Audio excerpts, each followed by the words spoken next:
منسوخ حکم ہے، وہ آیت نہیں ہے. نبی تو غیروں کو اپنا بنانے آئے تھے، ہم نے اپنا کو غیر بنا دیا. جو نفرت کی آگ وہاں بھڑک رہی ہے، یہاں مت بھڑکاؤ. جاؤ میرے دیش میں دیکھو کتنے سر کٹ چکے، کتنے سہاگ اجڑ گئے، کتنی مائیں بے آسرا ہو گئی، کتنی جوان بیٹیوں کی مانگ ویران ہو گئی. کیا اسی کا نام اسلام ہے؟ اسی کا نام عشق رسول ہے؟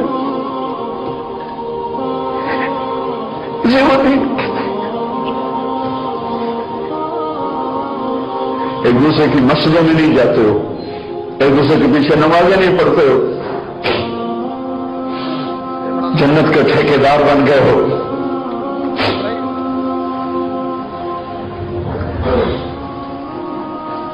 میرے نبی تو عبداللہ بن ابی کا جنازہ پڑھانے کھڑے ہو گئے تھے،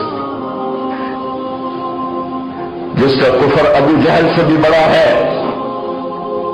ابو جہل اوپر کی دوزخ میں، عبداللہ بن ابی سب سے نیچے کی دوزخ میں ہے. ان کے بیٹے آئے، یا رسول اللہ میرا باپ مر گیا ہے، اپنا کرتا دے دیں گے، میں اس کو کفن دے دوں. آپ نے کہا لے لو. کرتا اتار کے دے دیا. اب کہتے بدبخت منافق تباہ جا کہ یا رسول اللہ آپ جنازہ پڑھائیں گے؟ کہاں پڑھاؤں گا. باقی منافقوں کا تو کسی کو پتہ نہیں تھا سوائے اللہ کے نبی کے، لیکن عبداللہ بن ابی کا منافق ہونا تو سب کو معلوم تھا.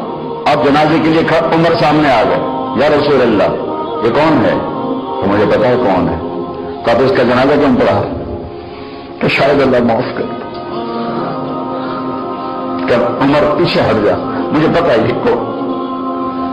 میرے اللہ نے کہا ہے تو ان کے لیے دعا کر یا نہ کر، میں معاف نہیں کروں گا. میں کرتا ہوں، شاید اللہ معاف کر دے. پھر فرمایا کہ میرے اللہ نے کہا اگر تو 70 دفعہ بھی ان کے لیے دعا کر تو میں معاف نہیں کروں گا. اگر میرا اللہ کہتا اے میرے محبوب اگر آپ 70 دفعہ اس کے لیے دعا کریں گے تو میں معاف کر دوں گا، تو میں اس کم وقت کا 70 دفعہ جنازہ پڑھا دیتا. مجھے بتاؤ تم کہاں سے یہ دین لے کر آئے ہو جس میں تم فرقوں میں بٹ گئے ہو، نفرتوں کی آگ تمہیں لگا دی ہے. یہ کہاں سے اسلام آیا ہے؟ تمہیں اللہ اس کے رسول کا واسطہ دیتا.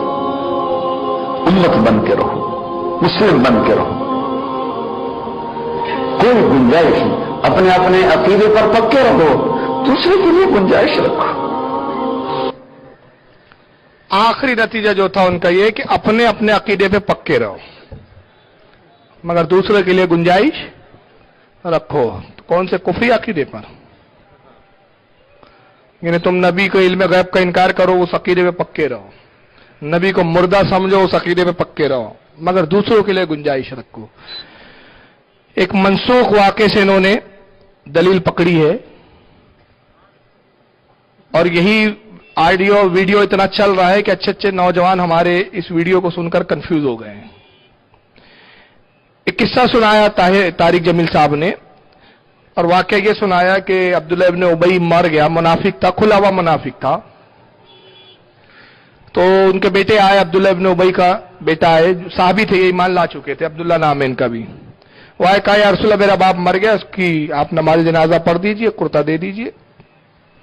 جو وہ بتا رہا پہلے میں وہ بتا دوں، اور پھر اصل واقعہ کیا ہے میں بعد میں بتاتا ہوں. کہ یا رسول اللہ آپ نماز جنازہ پڑھ دیجئے. سرکار آئے، تشریف لائے، نماز جنازہ پڑھانے لگے تو حضرت عمر آ گئے. کہ یا رسول اللہ آپ اس کا نماز جنازہ پڑھائیں گے اس منافق کا؟ تو انہوں نے فرمایا کہ شاید اللہ اس کو معاف کر دے.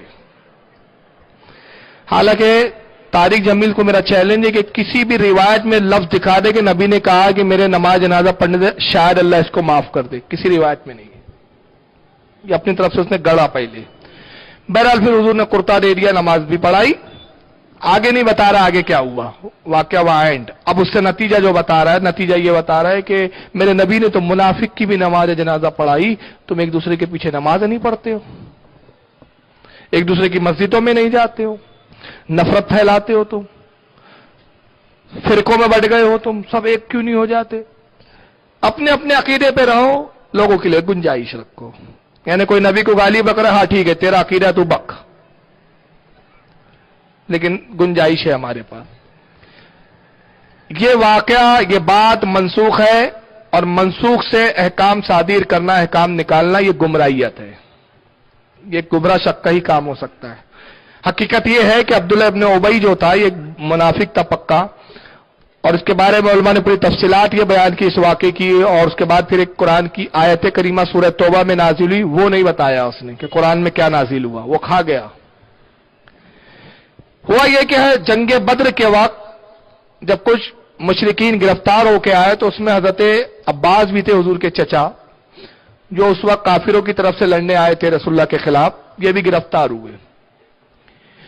جب یہ لائے گئے مدینہ منورہ میں گرفتار ہو کر رسیوں میں جکڑ کر، حضور کے سگے چچا تھے تو ان کے پیٹ کھلا ہوا تھا، کوئی کرتا وغیرہ نہیں تھا، اور مدینے میں اس وقت کچھ ٹھنڈی کا موسم تھا، یہ ٹھنڈی سے تھوڑا سا کانپ رہے تھے، تو رسول اللہ نے فرمایا کہ کوئی ہے جو میرے چچا کو کرتا دے دے؟ تو کچھ صحابہ نے اپنے اپنے کرتے اتار کے دیے، لیکن حضرت عباس بہت اونچے پورے تھے، کسی کا بھی کرتا ان کے موافق نہیں آ رہا تھا۔ چنانچہ عبداللہ ابن ابی منافق جو تھا، یہ بھی اونچا پورا تھا، اس نے اپنا کرتا اتار کے دے دیا، حضرت عباس کو وہ کرتا آ گیا پورا، حضرت عباس نے اس کرتے کو پہن لیا، یہاں تک کہ پوری زندگی یہ منافق رہا۔ جب یہ مرا تو حضرت عبداللہ آتے اس کا بیٹا، یہ صحابی ہو گئے تھے، عرض کرتے یا رسول اللہ میں جانتا ہوں کہ میرا باپ منافق ہے، لیکن پھر بھی میں سرکار چاہتا ہوں کہ آپ جنازے پہ چلے، نماز جنازہ پڑھ دے، کہ شاید آپ کے نماز جنازہ پڑھنے سے میرے باپ کے عذاب میں کچھ کمی ہو جائے۔ وہ بھی جانتے تھے کہ منافق کی اور کافر کی بخشش نہیں ہوتی، کمی ہو جائے۔ تو سرکار جانتے تھے، سرکار کو اللہ نے علم غیب دیا، تو حضور جانتے تھے کہ اگر میں یہ سلوک کروں گا تو اس کے قبیلے کے لوگ متاثر ہوں گے اور وہ ایمان لے آئیں گے۔ تو اللہ کے نبی نماز کے لیے آگے بڑھے تو حضرت عمر آتے ہیں، کہتے ہیں یا رسول اللہ آپ منافق کا نماز جنازہ پڑھائیں گے؟ سرکار نے فرمایا عمر یہ اصل واقعہ، کہا عمر اللہ نے مجھے اختیار دیا، چاہے نماز جنازہ پڑھاؤ چاہے نہ پڑھاؤ، مجھے اس سے روکا نہیں گیا ہے۔